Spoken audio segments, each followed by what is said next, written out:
juzgado civil condenó a UNIAC a cumplir con cursos que ofreció a víctimas de la dictadura que recibieron beca de Comisión Balich.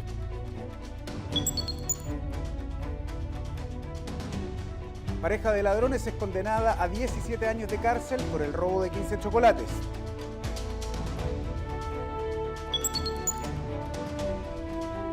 Catedral Evangélica deberá pagar 5 millones de pesos a Móvil por injuriarlos durante una prédica. Después del informe de la Comisión Balich sobre prisión política y tortura, el Estado creó beneficios reparatorios para las víctimas, entre ellos el financiamiento para que terminaran sus estudios. La Universidad UNIAC abrió cursos especiales para estas personas, pero un grupo de becados demandó a esta casa de estudios por incumplimiento de contrato. El 12º Juzgado Civil de Santiago ordenó a la institución cumplir con lo pactado. El año 2004 se promulgó la Ley 19.992, que otorga una pensión de reparación y beneficios a las personas que, por torturas o prisión política en la dictadura militar, no pudieron terminar sus estudios. Entre ellos están las becas Balich, cuyo objetivo es la continuidad gratuita de los estudios, sea de nivel básico, medio o superior. Una de las universidades que se unió a este plan reparatorio fue la UNIAC, que no cumplió el contrato celebrado. Esta, en el año 2010, me parece, dejó de ofrecer este curso, simplemente lo terminó. Y estas personas se quedaron, por así decirlo, sorprendidas frente a este acto y decidieron demandar a la UNIAC por resolución contractual, artículo 1489 del Código Civil, pidiendo ya sea el cumplimiento forzado del contrato o la resolución, o sea, terminación del mismo con indemnización de perjuicio. Más de 25 personas demandaron a la Casa de Estudios en el 12º Juzgado Civil de Santiago, solicitando el cumplimiento forzado del contrato y la indemnización de perjuicios, tanto por daño emergente, lucro cesante y daño moral.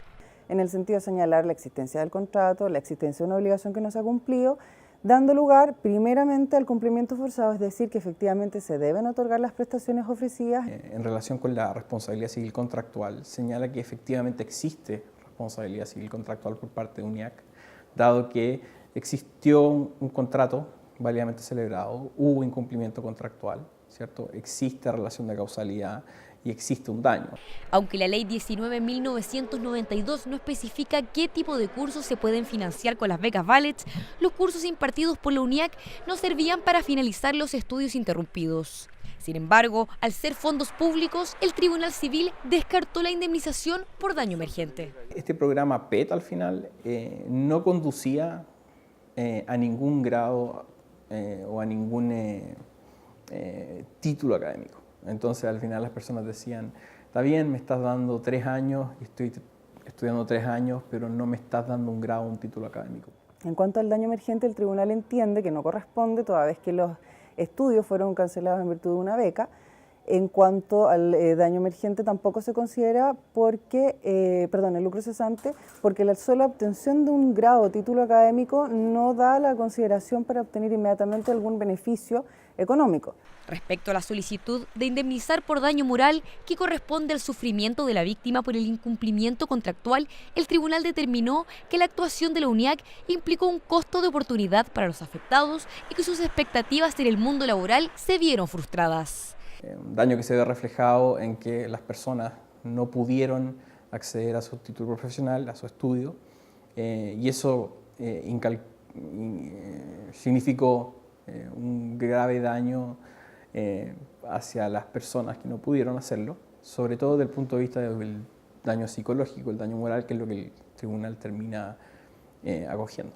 En este caso, el tribunal ordenó a la UNIAC cumplir con el contrato de prestación de educación superior conducente a título grado académico y debe indemnizar a cada uno de los afectados con 10 millones de pesos por daño moral. Robaron 15 chocolates y fueron condenados a 10 y 7 años de cárcel. El Tribunal de Juicio Oral en lo Penal de Angol los encontró culpables de robo con violencia e intimidación. Al determinar la pena que cumplirían los 2 ladrones, los jueces no consideraron el valor de lo sustraído, sino la forma en que se cometió este delito. El Tribunal de Juicio Oral en lo Penal de Angol condenó a 10 años y 1 día y 7 años de cárcel a una pareja de ladrones que, armados, robaron 15 chocolates de un local en la comuna de Los Sauces. Ambos fueron declarados culpables de robo con violencia e intimidación de persona, uno de los delitos con pena más alta de nuestro Código Penal. Nunca se toma en consideración el valor de lo sustraído, porque ahí el juicio de reproche se dirige a la persona por la violencia que ejerce en otra persona.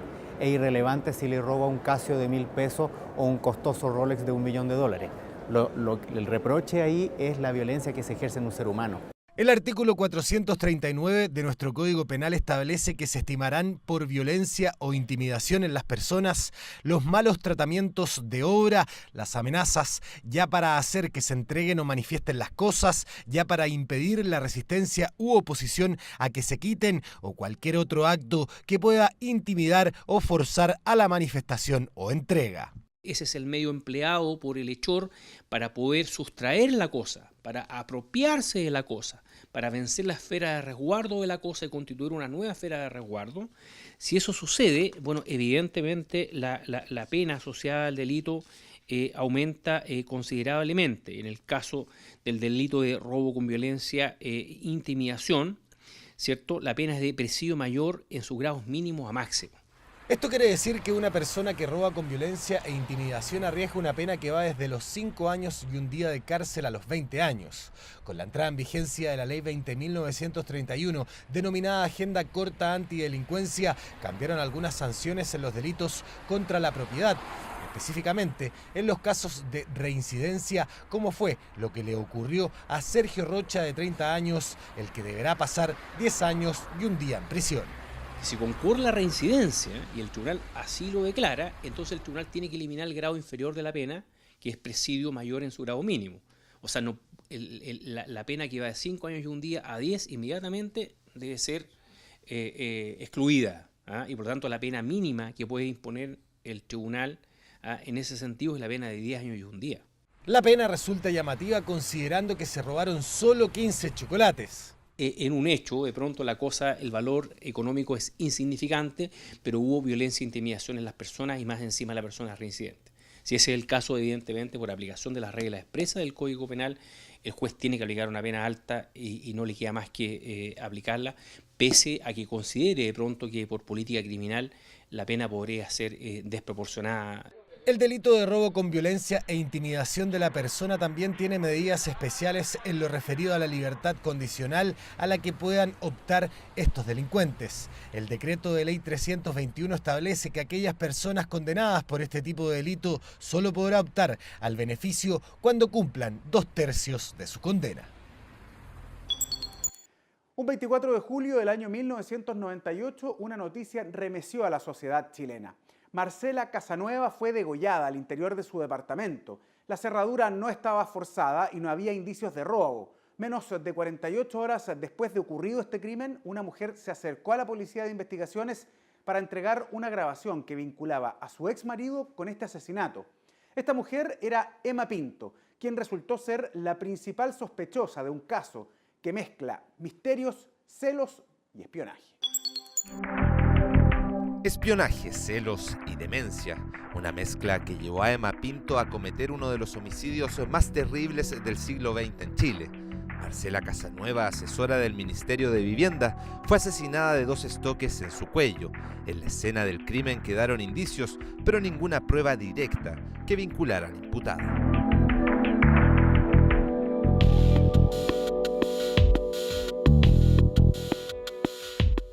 Marcela Casanueva tenía 28 años cuando fue asesinada. Trabajaba como asesora del Ministerio de Vivienda y vivía junto a una amiga en este edificio de Providencia, ubicado en calle Cano y Aponte. La noche del 24 de julio de 1998, su compañera de departamento se encontraba de turno, mientras ella fue amarrada de manos y pies, sedada y luego acuchillada en 2 ocasiones en su cuello. Nadie de su círculo entendió lo que pasó.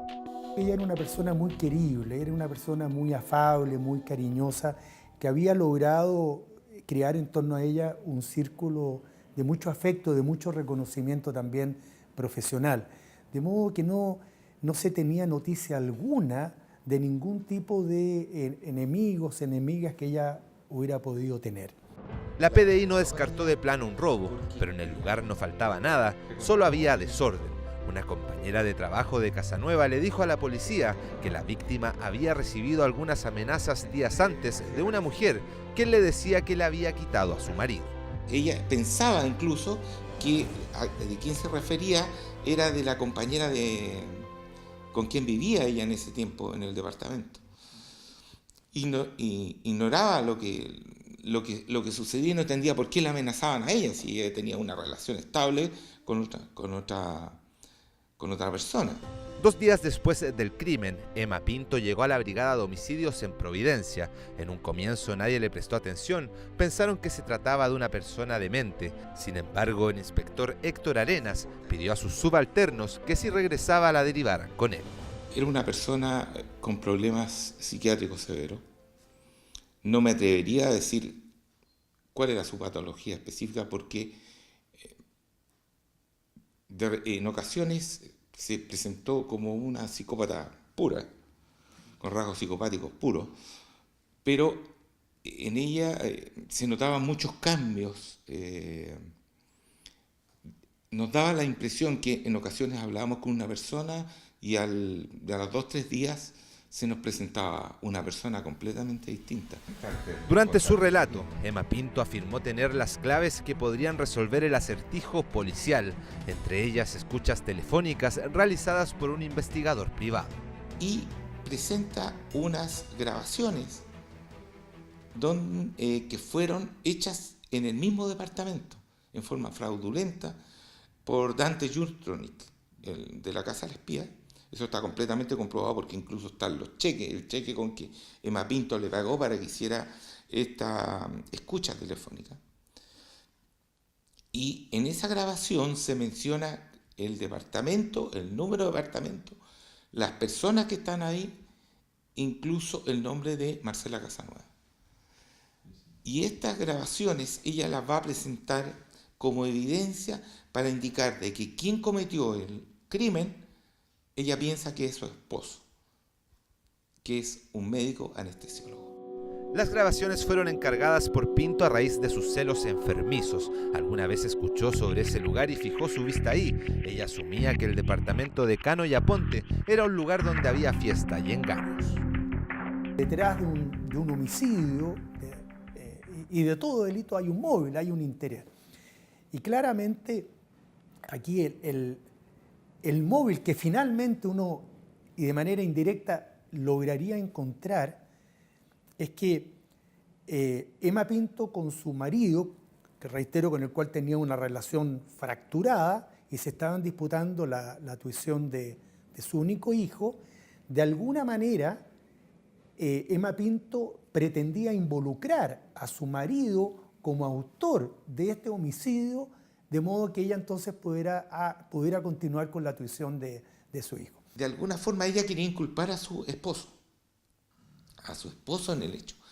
Y en la grabación el esposo salía hablando con su amante que estaba en la casa de Marcela Casanueva. Y es esa la vinculación. El juez Carlos Escobar conoció el sitio del suceso el mismo día que la policía. Sin embargo, transcurrió cerca de un mes hasta que decidió procesar a Emma Pinto por el delito de homicidio calificado. Luego el magistrado dejó la causa y fue asumida por el ministro de Fuero Rubén Ballesteros, quien siguió con los peritajes en vista que los querellantes eran la familia de la víctima y el ministro de Vivienda. El problema es que este crimen finalmente no pudo terminar con una sentencia condenatoria porque todos saben que Emma Pinto finalmente se suicidó encontrándose sometida a prisión preventiva. Ella fue sometida a proceso por el ministro de Fuero, que en su momento tramitó esta causa, y esa resolución fue revisada en innumerables oportunidades por la Corte de Apelaciones de Santiago, pero no existió una sentencia de término que estableciera que definitivamente ella era la responsable. La matrona que trabajó en el Hospital de Carabineros y en otras dependencias vinculadas a la institución policial nunca fue condenada. Es más, aún después de su muerte, el caso siguió en investigación. La parte demandante piensa que dada la manera en que se hizo el tratamiento del sitio del suceso, para no dejar ninguna huella, hubo apoyo de terceras personas. Y la causa terminó por sobreseimiento definitivo de Emma Pinto, porque una de las causales de extinción de responsabilidad penal es la muerte del autor, en este caso de la autora. Pero en la interna nosotros nos quedamos siempre con esa duda, con esa inquietud de que se podría quizás haber avanzado un poco más en esa arista de buscar un tercero, pero Emma Pinto se llevó esto a su tumba. El suicidio de Emma Pinto en su celda a fines de septiembre de 1999 cerró el caso en los tribunales de justicia. La matrona alegó inocencia hasta su muerte y nunca se encontró el arma homicida con la que le quitaron la vida a Marcela Casanueva.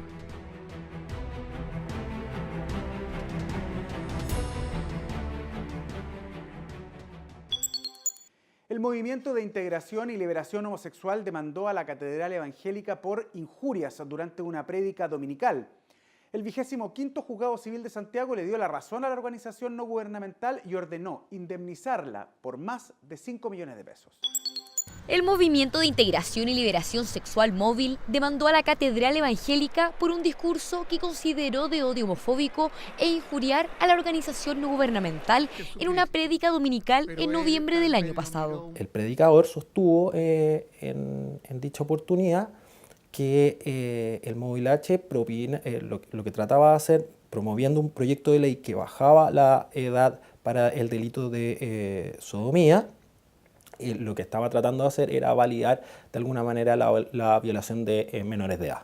Hace un llamado a plantearse en contra de la modificación legal que ellos entienden estaría favoreciendo la pederastia, digamos, que es básicamente las relaciones sexuales con niños de menores de 14 años. Según el fallo del 25º Juzgado Civil de Santiago, los dichos del pastor y periodista de la Catedral Evangélica Cristian Nieto tenían la intención deliberada de causar un daño a la honra del móvil y que la divulgación del discurso en el canal del sitio web JBC TV generó una afectación continua. La expresión o las expresiones del párroco son, por lo menos en lo que se refiere al derecho civil, se trata de una expresión injuriosa en el sentido de que puede producir un descrédito a la persona de otro, y por esa razón se habla de una expresión injuriosa. La injuria está tipificada como un delito de acción privada y es considerada una figura delictual contra el honor de la persona.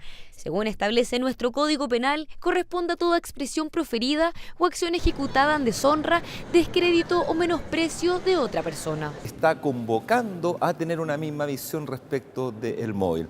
Es decir, este delito no se comete, el de injuria o columna, si no es con publicidad, porque de otra forma queda en la esfera privada, digamos, y lo que queda en la esfera privada sabemos que poco interesa al derecho. Sin embargo, nuestro ordenamiento jurídico establece que no solo basta con manifestar la injuria, es decir, ofender y dañar la imagen, sino que debe ser con intención por medio de alegorías, caricaturas, emblemas o alusiones. Sin embargo, no serán consideradas como tal, por ejemplo, las opiniones políticas o religiosas, a menos que detrás de estas exista la intención de menoscabar a otra persona. Lo que supone el tipo penal es la existencia de una publicidad, porque los dichos privados quedan en el ámbito privado, digamos. El castigo de las injurias dependerá si son consideradas como graves, por ejemplo la imputación de un vicio, o si son leves, que son aquellas que se realizan por escrito y tienen publicidad. Sin embargo, la sanción puede llegar a los 541 días a 3 años de presidio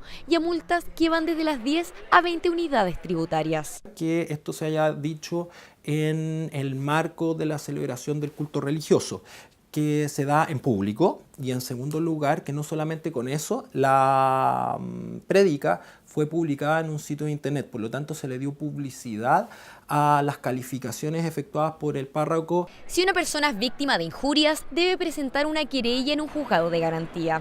Cuando las injurias afectan a una organización, la demanda debe presentarse en un tribunal civil, como en este caso, en que el tribunal determinó que las expresiones del pastor efectivamente causaron una afectación al honor del móvil y ordenó a la Catedral Evangélica indemnizar con 5 millones de pesos a la organización.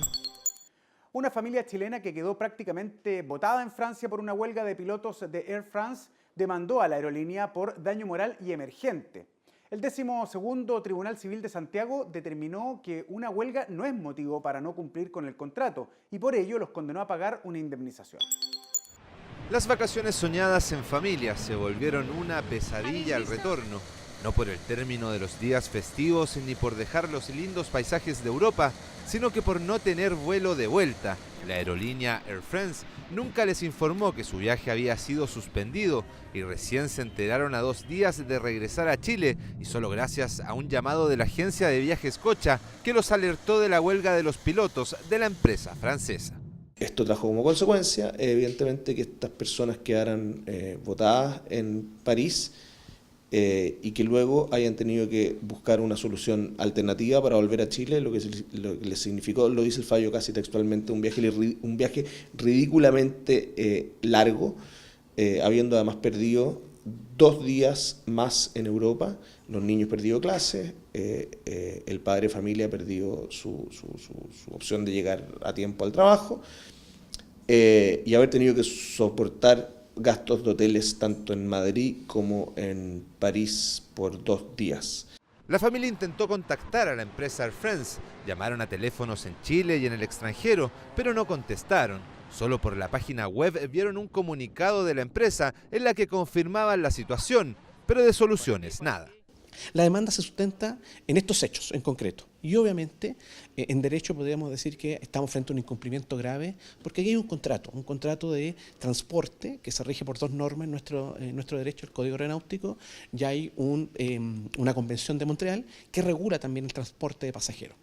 La solución para esta familia chilena la gestionó la agencia de viajes, que sin tener mayor responsabilidad en este incumplimiento de contrato, consiguió que los pasajeros llegaran a Chile. Lo hicieron 2 días después de lo presupuestado en aviones de otras compañías y los padres en una categoría inferior a la comprada. La aerolínea se defendió en todas las instancias con el argumento de que esto era un caso fortuito.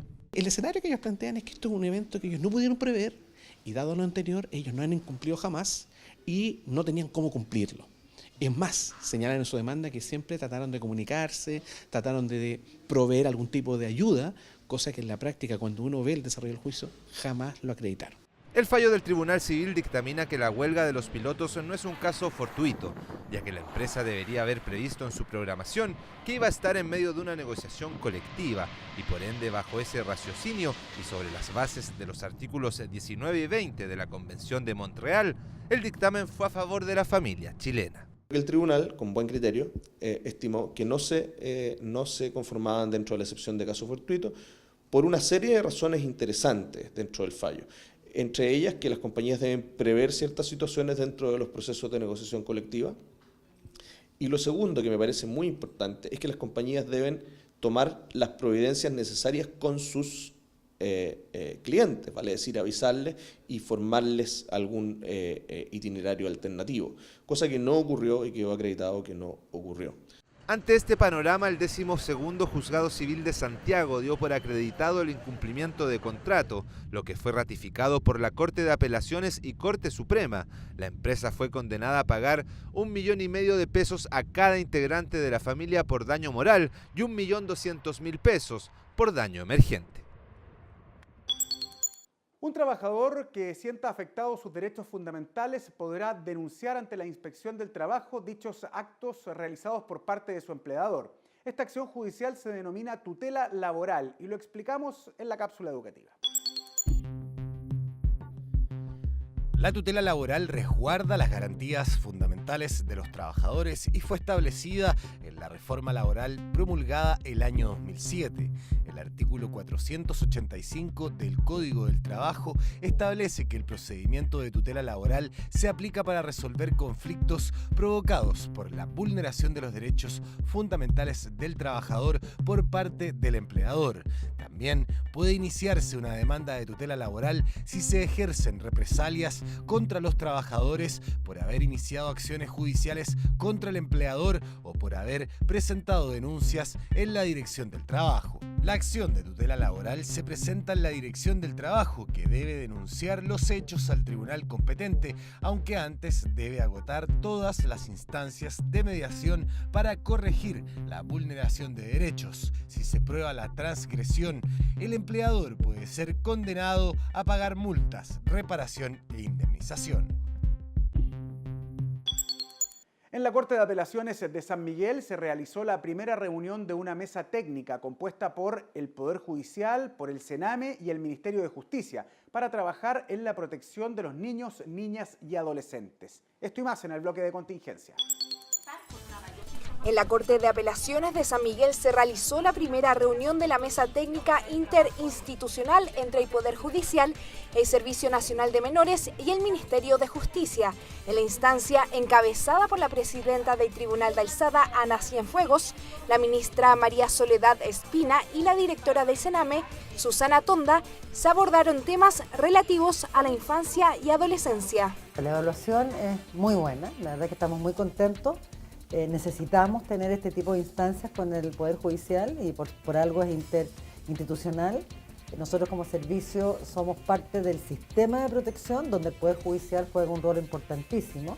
Además, los presentes asumieron el compromiso de abordar las diferentes problemáticas que se presentan con el fin de lograr que los niños que han sido vulnerados puedan ser restituidos en sus derechos y puedan reinsertarse en su núcleo familiar o socialmente. En el marco de la conmemoración de los 10 años de la promulgación de la Ley de Transparencia, el presidente de la República, Sebastián Piñera, encabezó un seminario donde participó el ministro de la Corte Suprema, Lamberto Cisternas. El magistrado fue miembro del panel Transparencia, avanzar hacia un sistema fragmentado o integral. A nosotros lo que nos interesa es el acceso a la justicia y particularmente el acceso a la justicia de las personas vulnerables. Y en esto hemos hecho un trabajo muy intenso y eso está a disposición del público en nuestra página y en todos nuestros servicios de información. El jefe de Estado anunció la modernización de la actual legislación de acceso a la información pública. Continúa el taller de medios para voceros de tribunales realizado por la Dirección de Comunicaciones del Poder Judicial. En esta ocasión, el encuentro fue en Valdivia y entregó herramientas prácticas y teóricas para que los jueces puedan desenvolverse ante los medios de comunicación. El taller ya se ha realizado en otras ciudades del país como Antofagasta, Temuco y Talca. Una nueva versión de las jornadas chilotas de derecho se realizó en la ciudad de Castro, en la región de los lagos. En estas jornadas se abordaron temas referentes a la racionalidad y fundamentación de decisiones judiciales en ámbitos penales, administrativos y civiles. Los objetivos de esta jornada son básicamente generar una instancia en el ámbito multidisciplinar del derecho, y en un contexto donde las jornadas chilotas de derecho ya tienen una tradición muy asentada en la zona. La actividad organizada por la Asociación Regional de Magistrados y la Defensoría Penal Pública, entre otros actores, contó además con la participación de académicos nacionales e internacionales. Como una forma de explicar la política de igualdad de género y no discriminación, se realizó la primera parte del cuaderno de buenas prácticas liderada por la ministra de la Corte Suprema, Andrea Muñoz.